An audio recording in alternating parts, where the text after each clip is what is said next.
ओम शांति। आज के वरदान, बाप दादा के वरदान अपने तपस्वी मूर्त बच्चों के प्रति। डेट 29 अप्रैल 2023। वरदान है, रूहानी एक्सरसाइज द्वारा वेट को समाप्त करने वाले समान और समीप भव। रूहानी एक्सरसाइज द्वारा वेट को समाप्त करने वाले समान और समीप भव। शरीर के नाते हर रोज हम शरीर के लिए भोजन खिलाते ही रहते हैं, लेकिन जितना भोजन खिलाते हैं वो हजम भी तो होना चाहिए ना। वो एनर्जी होकर कन्वर्शन होना चाहिए। सिर्फ आप भोजन खाते रहेंगे, उसको यूज नहीं करेंगे, तो क्या हो जाएगा, आपके बॉडी में स्टॉक हो जाएगा। उसके कारण कोलेस्ट्रॉल बढ़ता है, अलग अलग वैरायटी का बीमारी बढ़ती है। उसके लिए मेडिसिन्स लेना पड़ता है, तो शरीर का हेल्थ खराब हो जाता है। तो वो ठीक करने के लिए भोजन भी खाओ या कर्म भी करो। ठीक है, समय के अनुसार ऐसे आपके शरीर के लिए उतना हेवी कर्म नहीं है तो वॉकिंग करो, एक्सरसाइज करो, किसी भी रूप में जो आपने अंदर भोजन भेजा है उसको शक्ति में कन्वर्शन करना है और उसको क्या करना है, यूटिलाइज करना है। ऐसे ही बाबा कहते हैं, आत्मिक रूप में भी आपको हर रोज एक्सरसाइज करना है। कैसे? मन को परम धाम भेजो, निराकार स्टेज में, और बाप दादा के साथ अव्यक्त रूप में ईश्वरीय सेवार्थ बातें करो। स्थूल वतन में आते हैं तो कर्म क्षेत्र में आते हैं तो बाबा को साथ में लेकर आओ। विश्व सेवा के लिए अपने को ब्यूजी रखो। ऐसे जितना अपने मन को ब्यूजी रखते जाएंगे, वहां व्यर्थ संकल्पों का बोझ आपके ऊपर नहीं पड़ेगा। अब ब्यूजी नहीं रहेंगे तो क्या होता है, थोड़ा टाइम मिला थोड़ा सो जाएंगे ना, टाइम है ना अभी, तो क्या होता है, आलसीपन आ जाता है ना। इसलिए बाबा कहते सदा अपने मन रूपी साधन को, भले योग के समय पर हो, कर्म करने के समय पर हो, या स्टूल में वॉकिंग कर रहे हो, तो मन को भी क्या करो, सदा एंगेज रखते जाने से क्या होता है, आपका हेल्थ ठीक रहेगा। जब हम ईश्वरीय सेवा में जाते हैं, सेवा केंद्र पर भट्टी रहता है, यूजुअली स्पेशल भोजन ही बनाते हैं, साथ में हम स्पीकर्स के लिए और स्पेशल भोजन बनाते हैं, नॉर्मल फूड के साथ और स्पेशल, और बीच बीच में नारियल का पानी देना, जूस देना, टोली देना, ऐसा मोटा बना के रख देते हैं। रेलवे स्टेशन में जाकर पहुंच गए, वहां से व्हीकल पर सेंटर पर जाते हैं, नजदीक में ही वहां क्लासरूम रहता है, वहां ही लेने का स्थान रहता है। शरीर को एक्सरसाइज ही नहीं, सुबह से शाम तक वही क्लास करो, क्लास कंप्लीट होते ही भोजन करो, तो क्या होता है, शरीर इतना मोटा बन जाता है। अभी 1-2 साल से क्या हो गया, कोरोना आ गया, नामा के अनुसार घर में रहना पड़ा, तो भोजन भी सिंपल, थोड़ा एक्सरसाइज वॉकिंग सभी चल रहा है, तो थोड़ा पेट कम हो गया है और तबीयत भी अच्छा हो रहा है। टाइमली नींद, एक्सरसाइज, रेस्ट, सब कुछ, मन पुरुषार्थ भी चल रहा है, सब कुछ बैलेंस हो रहा है। तो ऐसे बाबा कहते बच्चे, शरीर में कोई एक चीज ज्यादा होगा वो भी आपको मुश्किलात लेकर आएगा। बाबा देखो कितना लाइट है। तो आपको भी क्या बनना है, उनके समान बनना है, उनका समीप रहना है। तो आपको सदा ईश्वरीय सेवा में बिजी रहो, नहीं तो सेवा नहीं करेंगे, आपको कमाई नहीं होगा, तब व्यर्थ आ जाता है। इतना साल हो गए, इतना साधना कर रहे हैं, पुरुषार्थ कर रहे हैं, कुछ रिजल्ट नहीं आ रहा है, एक्सपेक्टेड रिजल्ट नहीं आ रहे, भगवान को हम कुछ मांग रहे हैं लेकिन वो नहीं मिल रहा है। सदा हम यही चाहते हैं कि हम भगवान को जो मांगते हैं वो बाबा करके देना चाहिए। भगवान हमको चाहिए लेकिन हम भगवान के लिए क्या करते हैं ये सोचते नहीं है। गवर्नमेंट हमको करना चाहिए, हम गवर्नमेंट के लिए क्या करते हैं वो हम कहते नहीं है ना। तो उनके समान बनना है तो सदा अपने मन को कोई ना कोई सेवा में बिजी रखो, खाली मत रहना, एक्सरसाइज करते ही रहना ईश्वरीय सेवा में, साधना में, पुरुषार्थ में। तब क्या होगा, क्योंकि याद रखिएगा लास्ट संडे बाबा ने मुरली में व्यर्थ संकल्पों के बारे में बताया था। उस व्यर्थ संकल्प से बाहर आने के लिए बाबा ने आज एक विधि भी बताई है कि सदा कर्म के लिए एंगेज रखो। और आप चाहिए तो देख लीजिए, लौकिक में जब आप फ्री रहते हैं तभी नया नया कुछ भोजन बनाने के लिए सोचते हैं, खुद भी खाते हैं, घर वालों को भी खिला लेते हैं। जब आप इतना बिजी रहेंगे, शॉपिंग के लिए भी नहीं सोचते हैं और नया नया आइटम बनाने के लिए भी नहीं सोचते हैं। ऐसे ही आपका मन इतना बिजी रहेगा। जैसे हम सेवा पर जाते हैं कहाँ कहाँ बाहर, हमको यूजुअली मैं क्या करता हूँ, नाइट अभी 9:30 क्लास होने के बाद 10-15 मिनट न्यूज सुन लेता हूँ। वहां न्यूज सुनने के लिए भी फुर्सत नहीं रहता है। कभी कभी ऐसा होता है व्हाट्सएप में जितना मैसेज आया है ना वो भी देखने के लिए फुर्सत नहीं है। रिटर्न आकर ट्रेन में बैठने के बाद देखते हैं कितना मैसेज आया है। तो इतना एंगेज बिजी रख देते हैं बाबा, फोन मिस कॉल देखने के लिए भी टाइम नहीं रहता है। तो ऐसे सदा हर समय ईश्वरीय सेवा में अपने को ब्यूजी रखने से, जितना ब्यूजी रखते हो उतना क्या होता है, समान बनते। और याद रखना, कभी कभी हम बाबा के बच्चे क्या करते हैं, सेवा में इतना बिजी हो जाते हैं, स्व पुरुषार्थ के लिए अटेंशन नहीं रखते। ऐसा नहीं होना चाहिए। स्व पुरुषार्थ भी हो, सेवा भी हो। और याद रखिएगा, अब स्व पुरुषार्थ करते हैं या सेवा करते हैं, हर रोज कर्म के बाद, समय के बाद, रात सोने के समय पर, सेवा होने के बाद आपका मन लाइट होना चाहिए और योग की स्थिति में इंप्रूवमेंट्स होना चाहिए। कभी कभी क्या करते हैं ना, अपने योग की स्थिति आप खुद चेकिंग नहीं करते। हम क्या सोचते हैं, आपने कुछ सेवा कर ली, जिन आत्मा ने सेवा ली उनके मुख से भाई जी बहुत अच्छा था, बहन जी बहुत अच्छा था, उनका मुख से सुन लेते हैं टाइम बिंग। वो बाहर जाते हैं आपको भूल जाते हैं वो लोग। उनके मुख के कहने के आधार पर, आपको जितना ट्रीटमेंट दिया है उसके आधार पर, आपको कितना गिफ्ट दिया है उसके आधार पर अपने कर्मों का वैल्यू काउंट मत कीजिएगा प्लीज। मेरा अनुभव है, आज जो आपको इतना ऊपर लेकर जाते हैं, नीचे नेक्स्ट डे थोड़ा समय के बाद वही आत्मा आपको ऐसा नीचे गिराएगी और आपका पांव खींच लेगी। इसे हो सकता है। लेकिन अपने को चेक कीजिए, हर कर्म करने के बाद आपका मन कितना खुश हुआ, कितना बाबा के पास गए। बाबा कहते हैं ना, दुआओं का खाता कितना जमा हुआ, उस कर्म से निराकार रूप में आप कितना सेटिस्फाइड हो गए। ये चेक करते जाइएगा, तब आप क्या कर सकते हैं, बाप का नजदीक में रह सकते हैं। तो याद रखिएगा, कर्म आपने किया है और खुद चेकिंग कीजिएगा। किसी आगे वाले व्यक्ति के आधार पर अपने कर्मों का वैल्यू का काउंट प्लीज मत कीजिएगा, खुद चेक कीजिएगा।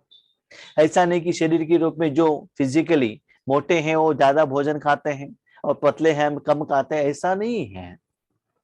और हमने ये भी देखा, जितना आप सेवा में बिजी रहते हैं ना उतना खाने को मन नहीं करता। कुछ काम नहीं है तो क्या करता है, आपका शरीर किचन की तरफ जाता है, ये खाऊं वो खाऊं, टाइम है ना आपके पास। और पहले हम सेवा के लिए जाते थे, हमारे आगे जूस रखते थे, हमको वो उसके तरफ अटेंशन ही नहीं रहता था। हम क्या कहते, आगे वाले आप जूस पी लीजिएगा, साथ साथ में क्लास सुनते रहिएगा। अटेंशन क्लास की तरफ रहता था। मैं आपको कहता हूं, पानी पीने का या गर्मीपन का ऐसा समय को नहीं होता था। जो बाबा अंदर से शक्ति दे रहा है, नया नया पॉइंट्स दे रहे हैं, आगे वाले चात्रक होकर ज्ञान सुन रहे हैं, एंजॉय कर रहे हैं, नया कुछ ले रहे हैं, उससे हमको इतना सेटिस्फेक्शन होता था, शरीर की तरफ अटेंशन ही नहीं रहता था। लेकिन थोड़ा समय के बाद क्या हो गया, ऐसे कंटिन्यू करते करते शरीर के लिए बीमारी स्टार्ट हो गया। तो उसके लिए थोड़ा समय शरीर के लिए पानी पिलाना, उसे भी करना पड़ा।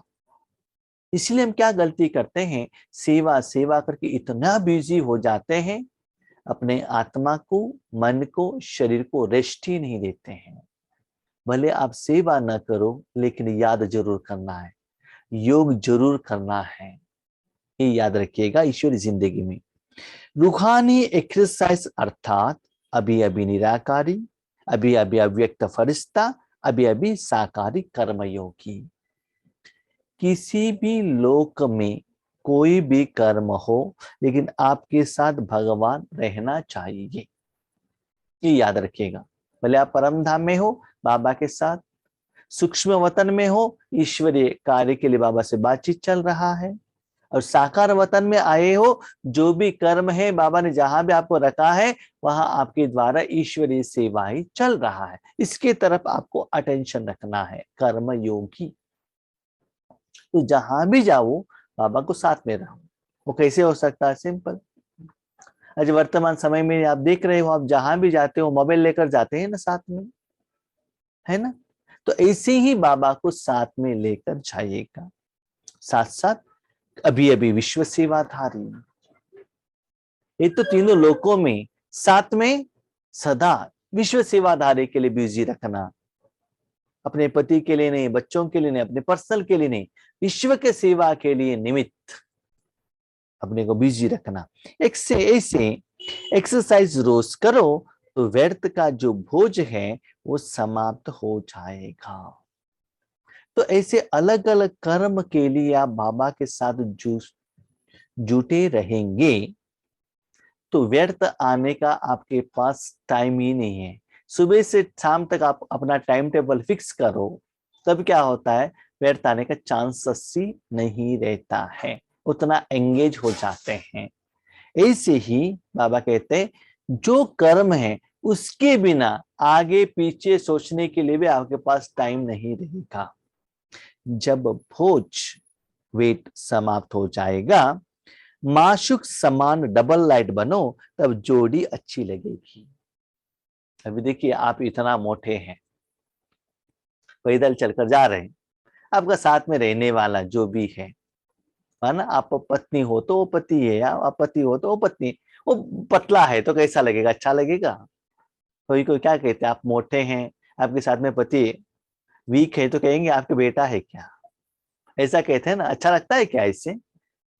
तो बाबा कितना लाइट रहता है ना। ऐसे ही आपको भी क्या करना है, मन से लाइट रहना है। और याद रखिएगा, जो ज्यादा भोजन खाते हैं उनको ज्यादा नींद आता है, और जो ज्यादा खाते आत्मा है ना, जो भोजन खाया है उसको हजम करने में अपना एनर्जी को लगा देती है। इसीलिए जो बाबा ज्ञान देते हैं, अनुभव कराते हैं, उसकी तरफ आपका मन नहीं रहता है। इसीलिए जितना मन से तन से लाइट रहेंगे, उतना आप बाबा के समान साथी बन सकते हो। हर कर्म में भगवान आपको साथ में रखेगा। यदि माशुक हल्का हो, आशिक भारी हो, तो जोड़ी अच्छी लगेगी। आप भारी हो और आपका जो साथी लाइट है, अच्छा लगेगा। रूहानी माशुक आशिकों को कहते हैं, समान बनो, समीप बनो। ना यह शरीर का नहीं, मन से टेंशन नहीं लेना, ये करना है, वो करना है, ये किया है और भी करना है, 63 जन्मों का विकर विनाश करना है, 21 जन्म के लिए स्टॉक करना है, विश्व कल्याणकारी बनना है, अव्यक्त फरिश्ता बनना है, कर्मातीत बनना है। इतना मुरली पढ़ली पढ़ली पढ़ली, इतना टेंशन क्या करना है, ये करना है, वो करना है, फाइनली कुछ भी नहीं चाहिए, आराम से सो जाओ। कुछ समझ में ही नहीं आता है क्या करना है क्या नहीं करना है। अभी देखिए थोड़ा दिन में आपको एग्जाम है, आपने पहले पढ़ाई नहीं है तो क्या करना है, क्या सब्जेक्ट लेकर पढ़ू, कुछ भी कंप्लीट ही नहीं किया है, क्या करें। स्कूल में नहीं जाते हैं, होमवर्क नहीं करते हैं, जिन्होंने स्कूल का जो सब्जेक्ट रिवीजन नहीं किया उनको टेंशन आ जाएगा एक ही बार क्या करना है, समय तो बहुत कम है। ठीक है, लौकिक को भी संभालना है। बाबा तो कोई नया नया वर्डिंग बता रहे, जब हम पहले ज्ञान में आते थे हमको समझ में नहीं आता था ये अशरीरी क्या है, सर्वशक्तिमान क्या है, बिंदु सिद्धि क्या कहते। अब आप बिंदु सिद्धि हो, कोई आगे वाला कमेंट ही देते, हमको क्या है पता ही नहीं क्या है बिंदु सिद्धि, क्या है सर्वशक्तिमान क्या है। और वो लोग है ना आगे वाले जो बहुत अच्छा अच्छा वर्डिंग बताते, हमको लगता है हाँ क्लास तो बहुत अच्छा करते हैं, क्योंकि हमको मालूम नहीं है ना वो स्थिति क्या है। लेकिन अभी समझ में आ गया कि नया नया वर्डिंग बताने से क्लास नहीं बनता है। जो भी लोगों को सुनाते उसको समझा वो क्या है, वास्तविकता का समझाओ, वो सच्चाई है। ठीक है, तो ऐसे बाबा कहते हैं सदा लाइट रहो, जितना जिम्मेदारी ज्यादा लेते ही जाते हो उतना बाबा को ट्रांसफर करो और आप क्या बन जाओ, लाइट, हल्का। जितना भी बोझ आपके साथ रहेगा आप नीचे रहेंगे, बाबा कहाँ रहेंगे, ऊपर रहेंगे ना, तो मैच नहीं हो सकता है। इसलिए मैच करने के लिए बार बार बार अपने मन को क्या करो, एक्सरसाइज करते चलो, ऊपर नीचे ऊपर नीचे। स्लोगन, अपने जीवन रूपी गुलदस्ते द्वारा दिव्यता की खुशबू फैलाना ही गुणमूर्त बनना है। देखिए जीवन में एक ही जैसा फूल काम पर नहीं आता है, वैरायटी फूल चाहिए, वैरायटी खुशबू चाहिए, वैरायटी संबंध चाहिए। ऐसे ही अपने जिंदगी में भी सिर्फ एक गुण, सहन करने का गुण हो या निर्णय करने का गुण हो, सिर्फ एक से नहीं होता है। समय के अनुसार अलग अलग गुणों को अब धारणा करना पड़ता है। वैरायटी कलर का फूल कैसा रहेगा, एक ही कलर का कैसा रहेगा। 365 डेज एक ही फ्रूट खाएंगे कैसा लगेगा, अलग अलग फ्रूट्स खाएंगे तो कैसा लगेगा। भोजन एक ही वैरायटी का खाएंगे कैसा लगेगा, अलग अलग वैरायटी का खाएंगे कैसा लगेगा। तो इससे ही आप जो ज्ञान सुनाते हो, योग का विधि विधान है, सेवा का विधि है, चेंज करते चलो। तो ऐसे अपने जीवन में गुलदस्ता रहना चाहिए, वैरायटी कलर का फूल, वैरायटी साइज, वैरायटी खुशबू उसमें रहना चाहिए। तो उससे क्या होता है ना, जिनको जो चाहिए वो आपके द्वारा ले सकते हैं। आपने गुलदस्ता लेकर आके किसी के आगे रखा, उनको कहा ऑप्शन इज यूअर्स, आपको जो चाहिए आप ले सकते हैं। जिनको जो इंटरेस्टेड है वो ले लेगा ना, किसी भी वैरायटी का फूल हो जो भी हो। तो ऐसे ही अपने गार्डन में भी वैरायटी फूल रखना है। वैरायटी फूल माना ऐसा नहीं कि स्थूल गार्डन है। हम लोग क्या गलती करते हैं मालूम है, बाबा निराकार में कहते हैं बच्चे ऐसे गुणमूर्त बनो। हम क्या करते हैं, बाबा ने कहा ना, गुलदस्ता बनने के लिए कहा है ना करके मार्केट में जाके कॉस्टली पैसा देकर 500 1000 रुपए का एक गुलदस्ता का फूल लेकर आके घर में बाबा का फोटो रख देते। इससे 1000 रुपए गया, चला गया ना, waste of money, waste of energy.